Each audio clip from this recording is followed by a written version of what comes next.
మనిషి ఎంత కష్టపడి ఎంత సాధించి ఎంత తిన్నా ఒకటి కాంత, రెండవది కనకం. ఈ రెండిటి కోసం ఈరోజు ప్రపంచం నడుస్తుంది.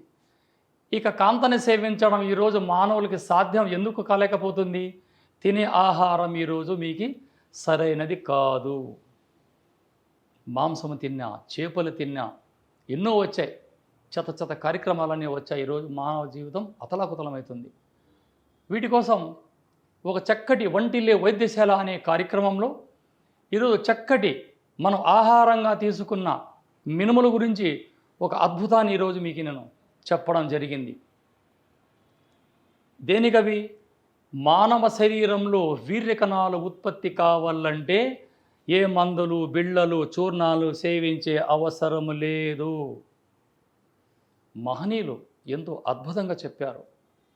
గారెలు, బూరెలు, ఒబ్బట్లు, కుడాలు, చెంచికలు, ఇవన్నీ విటమిన్, ఇవన్నీ మానవ దేహానికి సమకూర్చే అద్భుతమైన ఔషధాలు. వీటి గురించి మనం ఆలోచన చేస్తే మనకే సిగ్గుచేటు. దేనికంటే సంతానం కలగలని వేరే వారి సెమెన్ తీసుకొని గర్భాశయంలో ప్రవేశపెట్టి టెస్ట్ ట్యూబ్ బేబీ అనే ఒక కార్యక్రమాన్ని ముందు పెడుతున్నారు.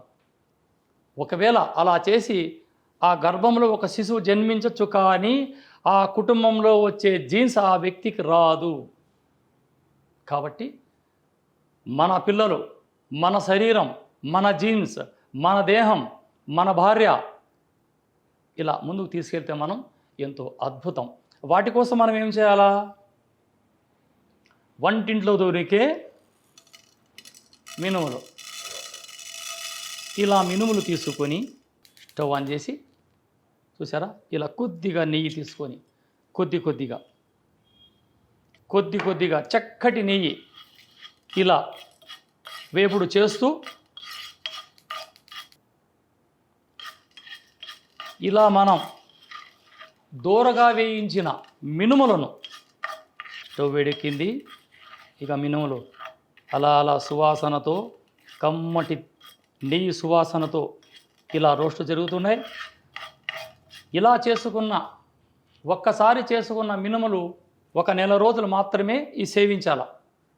ఈ మినుములని రోట్లు వేసి దంచి జల్లడబట్టి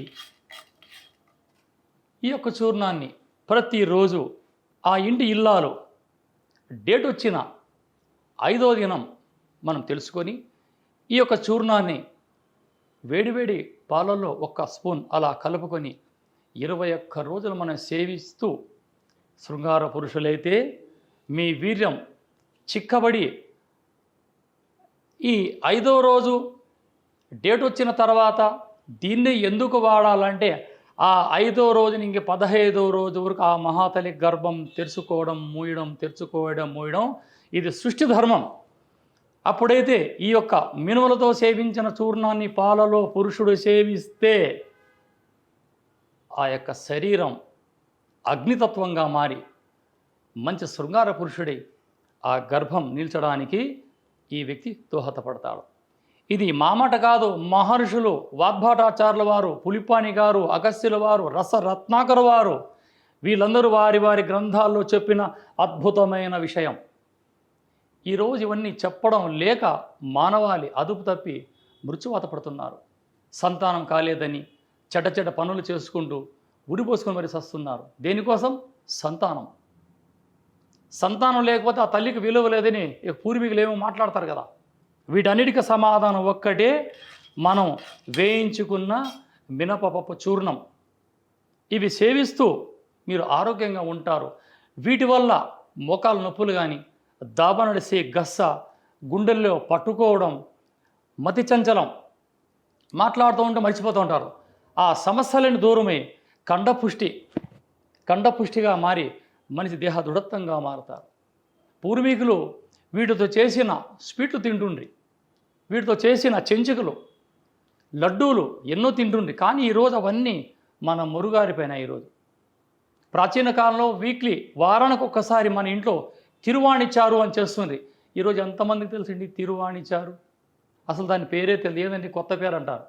తిరువాణిచారు అన్నం ఉంచిన కంచి 3 రోజులు నిల్వ చేసి అందులో చేసేదే తిరువాణి చారు. ఈ చారు తింటుంటే థైరాయిడ్ రాదు, మనసులకి విశుద్ధ చక్రం ఆగదు. ఇటు ఎన్నో అద్భుతాలు ఉన్నాయి. మన వంటింట్లో దాగిన వైద్యశాలగా మారుతుంది.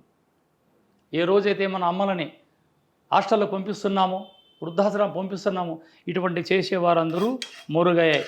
చూసారా, ఈ మినుములు చక్కగా వేడెక్కాయి. ఇప్పుడు దీన్ని మనం పౌడర్ చేసి చూపిస్తాం. చూసారా, ఇలా మినుములు దూరగా నెయ్యితో వేయించి మిక్సీలో, రోట్లో మీ అనుకూలం పట్టి దంచి పౌడర్ చేస్తే ఈ విధంగా స్వచ్ఛమైన ఘుమఘుమలాడే మినప పౌడర్. వీటిని పెళ్ళైన వారు, భార్యలు ఉన్నవారు మాత్రమే సేవించాలి. ఇక చిన్నపిల్లలకి ఇచ్చి కాస్త బక్కగా ఉంటారు, స్కూల్కి వెళ్ళే పిల్లనాయలు సరిగ్గా ఉండరు, వారికి ఏం చేయాలి? దీన్ని మనం పంచదారతో తినిపించాలి. పంచదారతో కానీ బెల్లముతో కానీ పిల్లలకి తినిపిస్తే వారి కండపుష్టిగా, ఆరోగ్యంగా, ఆహారకరంగా ఉంటారు. వీటిని పెళ్ళైన నవదంపతులు ఎంతో ఇష్టంగా వేడి వేడి పాలల్లో ప్రతిరోజు భోజనం చేసి నిద్రపోయే ముందరగా 1 గ్లాసు పాలల్లో 1 స్పూన్ అలా కలుపుకొని సేవించడం జరిగితే 40 రోజులు ఈ యొక్క కార్యక్రమం చేపడితే ఖచ్చితంగా వారి వీర్యకణాలు చిక్కబడి వారికి సంతానం జరుగుతుంది. ఇది మహర్షుల మాట. కాబట్టి వీటి కోసం ఈ ప్యాకెట్ పాలని, అవి 40 రోజులు ఫ్రిడ్జ్లో ఉండే ఇటువంటి సేవించకూడదు. బర్రె పాలైనా సరే, ఆవు పాలైనా సరే, మేక పాలైనా సరే మీరు ఖచ్చితంగా వాడచ్చు. నమస్తే.